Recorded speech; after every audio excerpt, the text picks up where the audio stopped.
For as long as there have been markets, investors have asked the same question when things get rocky. It's the ultimate showdown in precious metals: gold versus silver. So let's just get right into it. Looking at the landscape for 2026, which one of these metals is really the smarter bet for your money? That's the big question we're going to tackle right now. You could almost think of it like this. Gold has always been the headliner, right? The undisputed main event. But lately, silver's been making a lot of noise. It's the up-and-coming contender that's really starting to steal the spotlight. So why is this rivalry getting so interesting now? Well, to really get it, you have to understand what's happening in the market today. Gold's been the champ for a long time, but silver is seriously positioning itself as a challenger you just can't afford to ignore. And here's the #1 reason why. Gold is getting expensive. I mean, really expensive. We're seeing it hit record highs, and that alone is making a lot of investors take a step back and look around for other places to put their money. That high price tag is pushing them to find an alternative, and silver is right there, waiting. All right, so let's start with the reigning champ, gold. Gold's entire reputation, its whole identity, is built on one word: defense. It's the classic, stable, safe choice when the economy gets turbulent. And this stat just says it all. A massive 44% of all the demand for gold comes from investors and central banks. Think about that. It's not being used to build gadgets or cars. It's being bought and stored in vaults. Its primary job is to be a safe place to park wealth.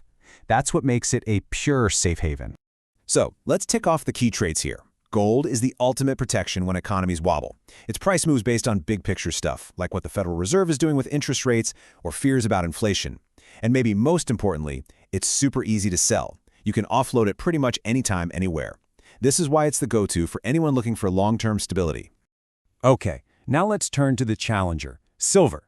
If gold is playing defense, well, silver is all about offense. It's the dynamic industrial workhorse. It plays a completely different game. And this right here shows you just how different that game is. Almost 60% of silver's demand comes from industry. Yeah, we're talking about the stuff that goes into solar panels, electric cars, and pretty much every electronic device you own. So its value isn't just about safety, it's directly plugged into economic growth and new technology. This makes silver a dual-role asset. On one hand, it's an investment, but on the other, it's a critical commodity. It's way more affordable per gram, so it's easier for new investors to get in. But, and you knew there was a but, it is way more volatile. Its price can swing wildly based on manufacturing demand. That means more risk, but also the potential for much higher returns. Okay, so we've met our two fighters. Now it's time for the main event. Let's put them side by side for a head-to-head breakdown on the things that actually matter to an investor. And this table just lays it all out, nice and simple. The price to get in the game? Gold is high, silver is affordable. What moves the needle on price? For gold, it's all about inflation fears and central banks.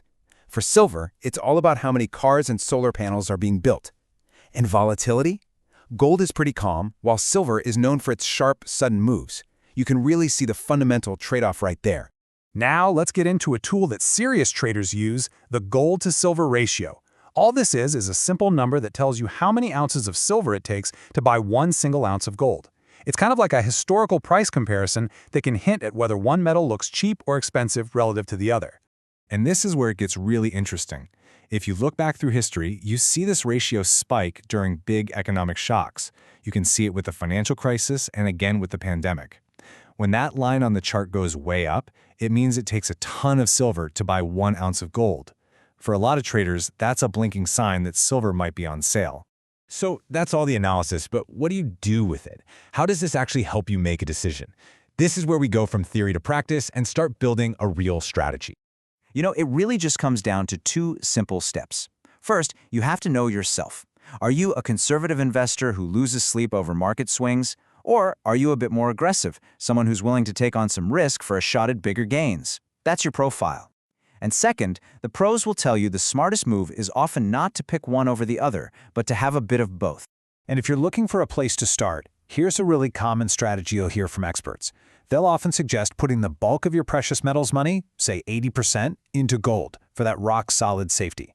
Then you take the other 20% and put it in silver to try and capture some of that exciting, industry-fueled growth potential.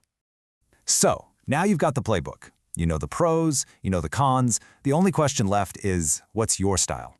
Are you playing defense with the champion, gold, or are you looking to play offense with the industrial challenger, silver?